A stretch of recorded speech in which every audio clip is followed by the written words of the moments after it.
Good morning. It is Thursday, April 2nd, 2026. This is your Deep Dive Daily Briefing. I am your anchor, Cora, delivering a comprehensive analysis of the pivotal events that have defined the last 12 hours. We begin our broadcast on the world stage, where the strategic landscape of the Middle East has entered its most volatile phase since the start of the conflict. Overnight, the Iranian Revolutionary Guard issued a formal declaration that it will begin targeting the regional assets of United States technology firms, specifically citing their role in providing infrastructure and intelligence to allied forces. This escalation follows a heavy wave of airstrikes yesterday that reportedly damaged a significant religious site in northwestern Iran, an event that has further inflamed regional tensions. On the diplomatic front, a joint initiative was launched by Pakistan and China in an attempt to mediate between the United States and Iran to prevent a total regional conflagration.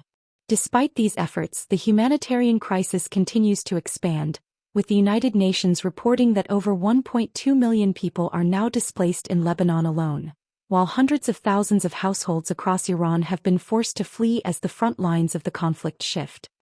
Transitioning from the front lines of conflict to the broader global economy, the narrative is being driven by the visceral impact of what the International Monetary Fund calls an age of divergent forces. In its latest update, the IMF has maintained a global growth projection of 3.3% for 2026, but this resilience is increasingly uneven. While technology investment and private sector adaptability are providing a vital cushion, the escalation of geopolitical tensions in the Persian Gulf represents the primary downside risk to the global outlook. Many nations are now grappling with the friction of new trade surcharges, including a 25% tariff implemented by the United States on goods from countries engaged in trade with Iran. This protectionist shift is forcing a massive front-loading of imports and a structural rethink of global supply chains as manufacturers attempt to navigate a landscape defined by both rapid technological transformation and intensifying geopolitical competition. In the realm of finance, all eyes are on the credit markets as they process the implications of a prolonged wartime economy and a historic shift in the banking sector. We are officially entering the agentic era of finance, where major institutions like Goldman Sachs and Lloyds Banking Group have begun the enterprise-wide deployment of autonomous AI systems. These agents are no longer just assisting staff, they are being granted transactional authority to settle trades and manage compliance under human oversight. Simultaneously, a massive migration is occurring in the credit markets, with private credit now reshaping a $41 trillion addressable market as traditional bank lending remains constrained. On Wall Street, however, the mood remains one of extreme caution. The 10-year United States Treasury yield touched an 8-month high of 4.44% this morning, reflecting deep investor anxiety over the mounting $315 trillion global debt burden and the long-term cost of sustained regional instability. Turning our attention to the technology sector, the focus has shifted toward the high-stakes paradox of the semiconductor industry. While AI-driven demand is pushing revenues to unprecedented levels, highlighted by Broadcom's recent reporting of a 106% surge in AI semiconductor revenue, the industry is facing a looming physical ceiling. By next year, AI data centers are projected to require an additional 92 gigawatts of electric power, a requirement that current grids are struggling to meet.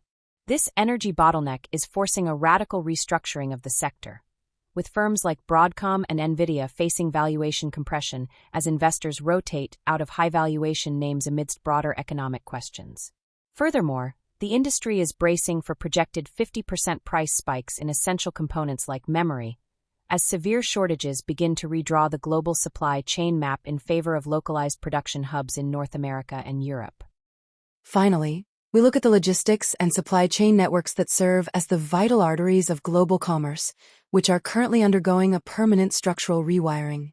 The Strait of Hormuz remains effectively closed to commercial traffic, with the International Maritime Organization reporting that over 20,000 seafarers are currently stranded or impacted by the blockade. This has forced every major ocean carrier to adopt the Cape of Good Hope as their default route, adding roughly 12 days to transit times and increasing fuel surcharges by an average of $235 per container. In response, 72% of trade professionals have now officially moved away from the lean, just-in-time models of the last decade toward a just-in-case strategy that prioritizes regional inventory buffers. This shift represents a permanent tax on global trade, as shippers increasingly rely on air freight for critical components, leading to record cargo demand despite the 5.9% climb in jet fuel prices recorded this morning. That concludes our global briefing for today. Thank you for joining us. I am Vivian.